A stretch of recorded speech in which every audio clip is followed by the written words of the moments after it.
2007 жыл 23 апрель Жалал Абад шаарындагы Айти мечитинде Коштатка уулу Мырзакул Болуштун эстелигин орнотуу үчүн акча чогултуу максатында марафон болуп өтөт.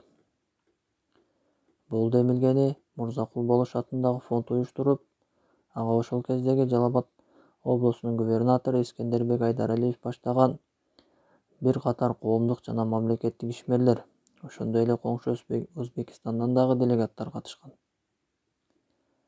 Мырзакул Болуш атындагы фонддун жетекчиси Касым Исманов бул эстеликти тургузууга жалпысынан 1,6 миллион сом керектелерин, бул сумманын жарымын фонд өзү төлөй тургандыгын айткан.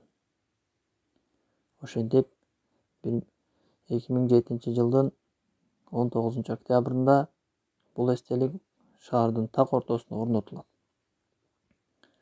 Бул инсан ким жана кандай эмгектери үчүн мынчалык кадыр-баркка ээ болуп, шаардын так ортосуна бул инсандын эстелиги тургузулуп калды? Төмөндө биз сиздерге бул Мырзакул Болуш тууралуу анын эмгектерин кыскача болсо дагы айтып кетмекчибиз.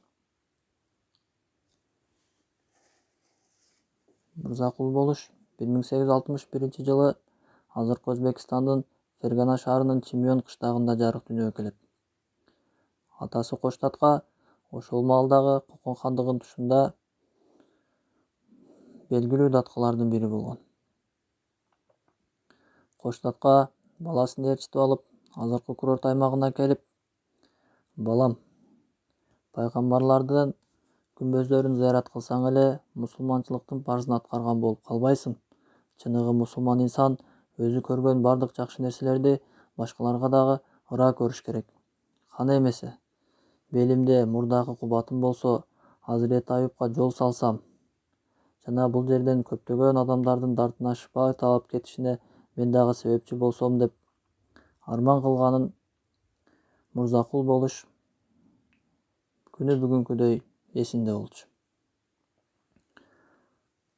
Мырзакул Болуш ошентип атасынын айткан бул сөзүн эстеп, бул жака жол салуунун аракетин кыла баштайт.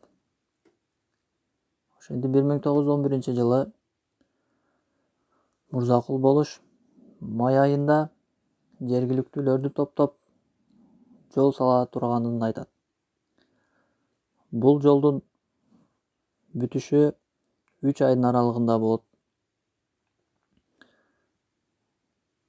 Ошондой эле азыркы Айып булактын жанына бул мрамор таштардан турган өтө сонун кооз имаратты дагы курдуруп, анын жалпы элдин пайдасына иштешине өзүнүн чоң салымын кошуп кетет. 1911 жылдын май айында азыркы курорт аймагына чыгып кете турган жолду Мырзакул Болуш өз каражатына 3 айдын ичинде толук бүткөрөт.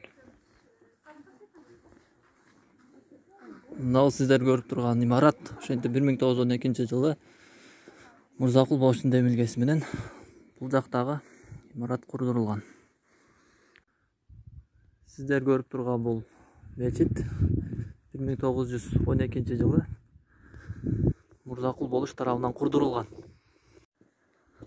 Архитектуралык түзүлүшү жагынан боз үйгө аябай окшоп кеткен уникалдуу имаратты, сиздер көрүп аткан имаратты Мырзакул Болуш салдырган. Бирок азыркы күндө бул имараттын акыбалы өзүңүз көрүп тургандай абалда. Азыр ичине дагы кирип көрөбүз, эмнелер бар.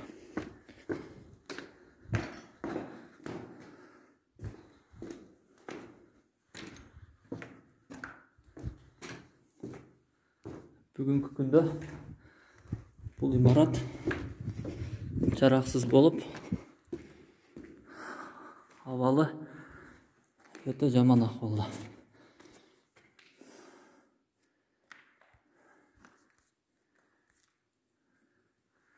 Бул жагы эч нерсе көрүнбөйт.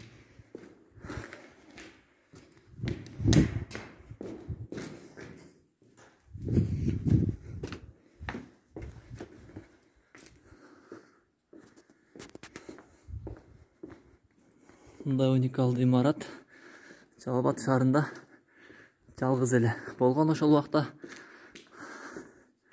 Бүгүнкү күндөгү абалы аябай начар. Ошентип элдин уулу Мырзакул болуш 1936 жылы көз жумат. Анын сөөгү сиздер көрүп турган, тагыраак айтканда, курорттун боорундагы жерде орун алган. Бул чыган инсандын жасаган эмгегинин эң негизгилери. Мындан башка кандай кызматтарды жасаганын тактоо биздин милдетибиз.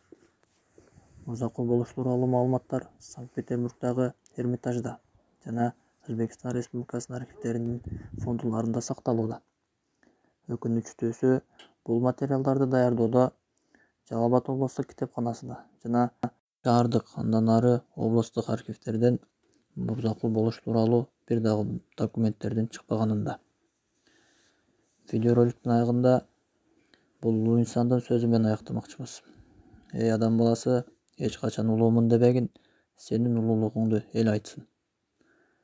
Бул улуу инсандын улуу иштерин мындан кийинки урпактар эч качан унутпайт деген ишеничтебиз.